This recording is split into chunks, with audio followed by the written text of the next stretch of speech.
cucumbers. You want cucumbers? Okay. Not on my salad. You want some meat on your salad? Today at Bear Lake School for our summer food program, we're primarily serving the walk-ins from the Bear Lake community and our daycare center. The nice thing about the area that we live in Manistee County is we have a lot of access to fresh fruits and vegetables, and we're taking advantage of that for our summer food program. Today we're serving some of our commodities with tortillas and ham and cheese, and we're also serving fresh fruit from another local farmer over in the Caliva area of Manistee County. Gross Nickel Farms, we have peaches and blueberries. We also have fresh lettuce from Gross Nickels. I think this is going on our third or fourth year. I'm not sure. And we sell them quite a few products like blueberries, green beans, strawberries, most things that are in season. Mm-hmm. And when I heard that the schools were interested in getting fresh local products, it was kind of a no-brainer fit for us for a couple reasons. One is because we do have the products, and it's another outlet and a source for us to sell. But I also have a vested interest. I have an 8th grader, now this year 9th grader in school, one of our local schools, and we sell produce to that school. So I know better about the food and the meals that the kids are getting, and the fresh produce has been, it's been a huge thing for them, and an interesting thing too, because some of the kids from the schools work on the farm, and it was really exciting to see them tell their buddies, hey, we picked that, or we grew that, you know, and so that's part of the reasons that I'm into the Farm to School program and what I like to see happening with it. Our experience with Farm to School and getting started, it's just been quite an adventure. You know, we started this 5 years ago. I think this is our 5th year going into it. I'm a dual food service director. I work with K&D and with Bear Lake. We worked with Manistee Area Public Schools and Kathy Gutowski, and we worked together to do the informal bids. We worked with Colleen Matz. She was really the spearhead.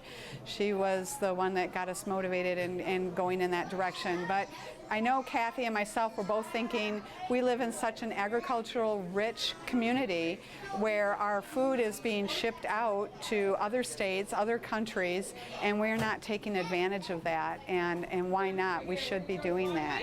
And it's a way to help our local farmers find another market.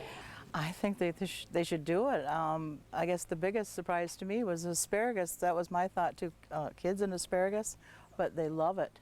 They absolutely love it. So I think it's a good way to promote kids into trying fresh vegetables, and it works. I see it as an opportunity for the future, not only farm to school, but farm to institution, because I think this or I know this is branching out in a lot of different directions.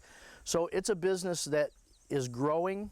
You don't start out in business making a ton of money. You grow your business to make money, and I think I'm hoping that in a couple years that farmers in our area have an opportunity to not only supply fresh local vegetables and produce to the schools on more than a 10 or 20% basis, you know, at that time in season. But what I'd also like to see happen is the capabilities of us in this area getting together and getting an IQF, which is a quick freeze machine, and storage capabilities, and then possibly even be able to brand and freeze and store our local produce to be able to provide it to the schools and institutions later than just a fresh market item. What I've learned is network. Get on Michigan Land Institute, get with Colleen Matz at CSMOT at MSU, use your MSU Extension office, call other food service directors that are already doing it. There's a lot of us out there. Connect with your co-ops, Spark with Great Lakes, with your distributors, Van Erden, Cisco, and Gordon's. They've got connections there as well. And don't think you've got to take it all on at once. Start slow, start with a couple of vegetables or a couple of fruits, and work it in slowly. You don't have to be doing, I mean, when we first started, all we did was corn on the cob in the fall and asparagus in the spring. And then we got into strawberries, and then we got into apples, and now we've got some fundraisers that are going, but this is over a 5-year period. So start slow, start small, get to know your farmers, start building a relationship with them, go out, visit their farms. They love to talk about what they're growing in their land. I would like the schools to notify us, like in the wintertime, to let us know what they want as far as fruits and vegetables.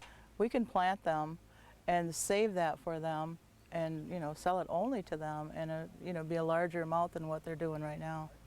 Don't be scared, you know, try it out. And what does it hurt to try? I mean, you might create a market for yourself.